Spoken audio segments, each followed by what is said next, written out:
இட்லினாலும் சட்டுன்னு இறங்குற மாதிரி ஒரு சூப்பரான சட்னி தேடிட்டு இருக்கீங்கன்னா இந்த நெல்லூர் கார சட்னியை கண்டிப்பா வீட்ல ட்ரை பண்ணி பாருங்க. அவ்வளோ டேஸ்டா இருந்தது. ஒரு 4 காஷ்மீர் ரெட் சில்லி, ஒரு 2 வரமிளகா நல்லா தண்ணியில ஊற வச்சிருக்கேன். இப்போ அதை ஒரு சின்ன மிக்ஸி ஜார்ல போட்டுட்டு ஒரு 3 பல்லு பூண்டு, ஒரு பெரிய சைஸ்ல உள்ள வெங்காயம், அது கூடவே ஒரு 2 சின்ன தக்காளி, கொஞ்சமா உப்பு, அந்த ஊற வச்சிருக்க தண்ணியில கொஞ்சமா தண்ணி ஆட் பண்ணி இந்த மாதிரி நல்ல மைய அரைச்சுக்கோங்க.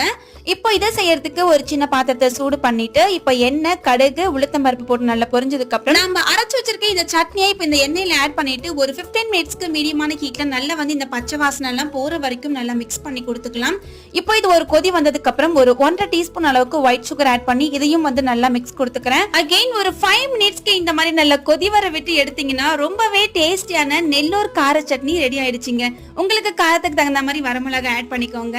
ஒரு நல்ல முட்டை தோசை கூடயோ கீ தோசை கூடயோ வச்சு சாப்பிட்டு பாருங்களேன். அல்டிமேட்டா இருக்கும். ட்ரை பண்ணி பார்த்துட்டு எப்படி இருக்குன்னு சொல்லுங்க. லைக் பண்ணிட்டு போங்க.